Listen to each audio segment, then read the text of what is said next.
Yivot Mashiach.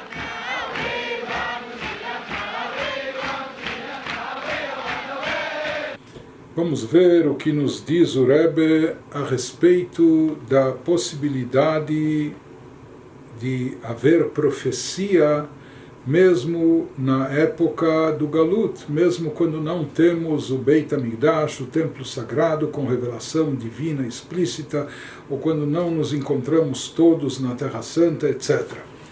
Então traz aqui o Rebbe num dos seus pronunciamentos, editados, revisados por ele, Katuv Navi Mikirbecha Meachecha Kamoni, Yakim Lecha Hashem Elokecha Eilav Tishmaun. Está escrito em Parshat Shoftim, Deuteronômio 18:15, Moshe Rabbeinu diz: saiba ao povo de Israel, Navi Mikirbecha, um profeta do seio de ti, de dentro de ti, dentre os teus irmãos, alguém como eu, Yakim Lecha Hashem Elokecha, Deus fará se levantar entre vocês, Eilav Tishmaun, e a ele vocês devem ouvir, dar ouvidos, escutar, segui-lo, etc.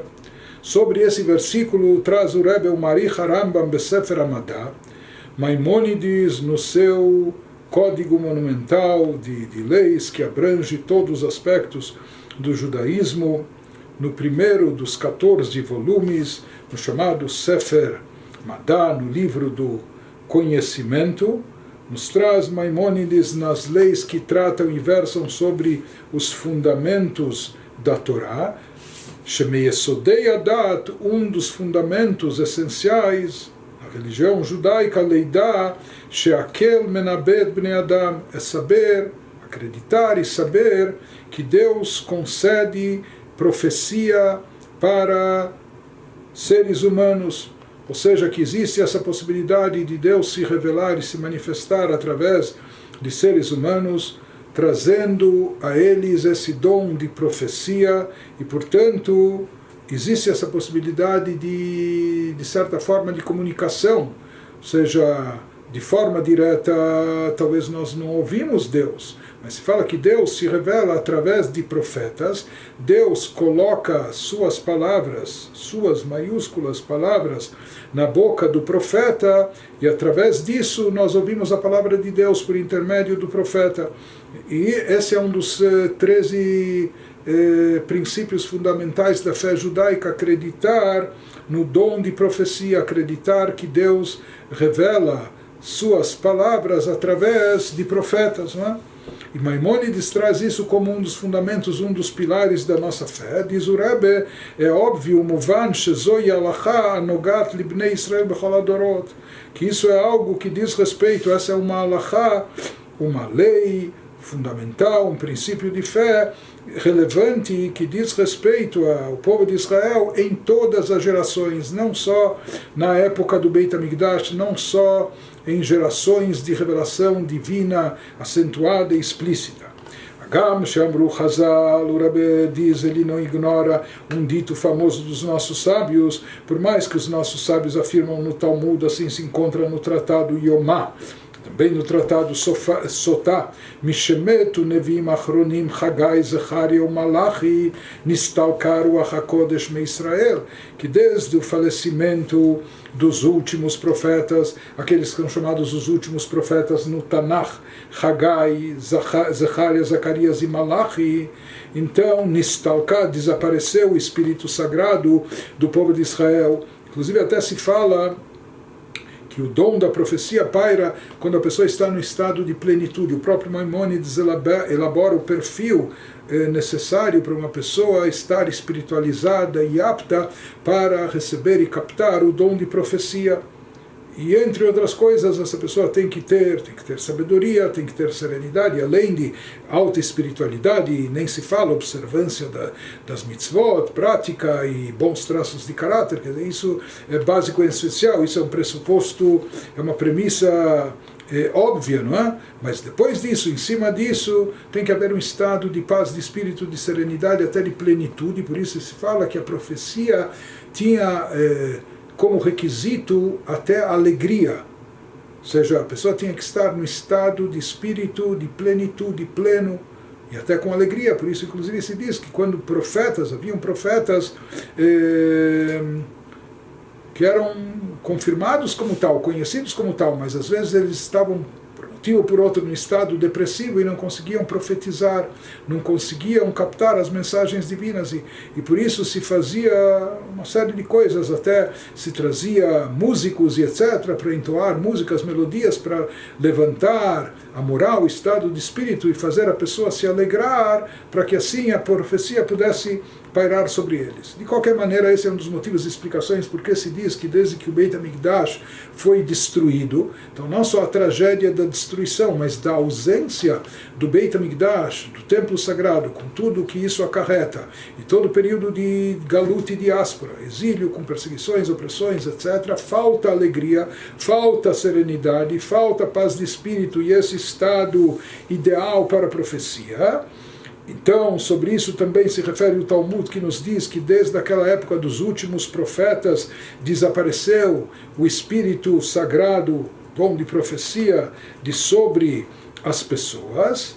Mas fala o Rebbe do Bar Pam, já foi explicado uma vez, isso se encontra num dos ensaios publicados pelo Rebbe nos seus volumes de Likutei Sichot, a Perush Bazé, que o significado dessa afirmação talmúdica שלא נתבטלה או נפסקה לגמרי כי אם נסתלקה. Talmud não está nos dizendo que se anulou completamente a profecia desde então, desde aqueles últimos profetas no final da época do Beit HaMikdash, ou que ela foi totalmente interrompida e não há mais profecia no seio do povo de Israel. O Rebbe fala, se nós formos precisos na análise das palavras do Talmud, o Talmud fala que desapareceu o dom de profecia. Na verdade, ele está presente, só que ele está oculto e encoberto. O que demukach mizeh shegam leachar zeh matzanu ruachat kodesh etzel kama vekama. O Rebbe nos diz, ele traz aqui várias fontes e referências de livros clássicos, como na prática a gente constata e vê que mesmo depois da destruição do Beit HaMikdash, mesmo depois do exílio, mesmo depois desses últimos profetas mencionados no Talmud, a gente acaba encontrando inspiração divina entre várias pessoas que houveram em distintas gerações. Mais do que isso, prossegue o Rebbe nos diz, Ve'od, Sheharei Arambam be'atzmo beSefer HaMadá, כשמפרט את כל התנאים לנבואה, אינו מביא שום תנאי בנוגע לזמן הנבואה, משמתו נביאים אחרונים. Ele nos diz do próprio Rambam, do próprio Maimônides. Maimônides aqui ele é muito mencionado. Por quê? Porque Maimônides codificou. Ele traz tudo aquilo que está no Talmud, no Midrash, em toda a literatura judaica, nessa obra monumental sua, Mishneh Torah Yad HaChazaká, que é uma enciclopédia, um código aláhico, etc., que abrange todo o judaísmo. Então lá ele especifica, como nós mencionamos, as condições básicas para a profecia, e nessas condições que ele enumera, ele não traz em nenhum momento qualquer condição que esteja relacionada com o tempo ou momento da profecia.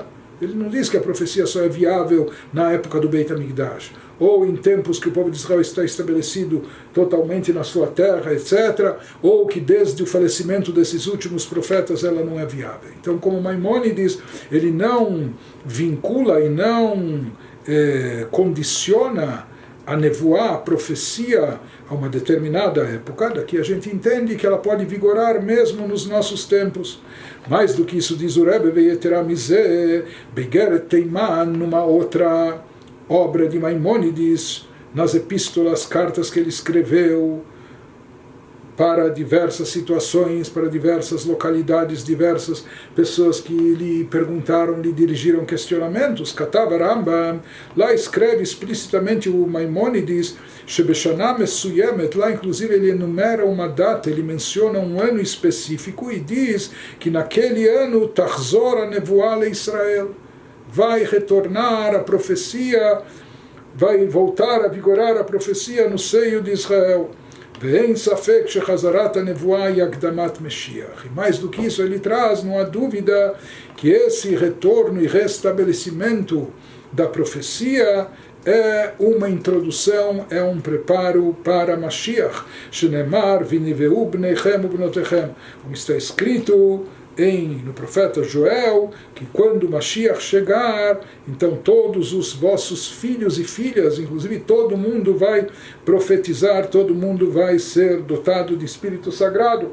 Mas de qualquer maneira ele nos diz que como introdução e preparo para a chegada de Mashiach, existe a volta da profecia. Portanto, o Rebbe está nos falando aqui que mesmo em épocas do Galuta, ou mesmo nos nossos tempos, é viável, não só que é viável e possível, mas de fato há pessoas elevadas, grandes tzadikim, que possuem também o dom da nevoá, o dom da profecia.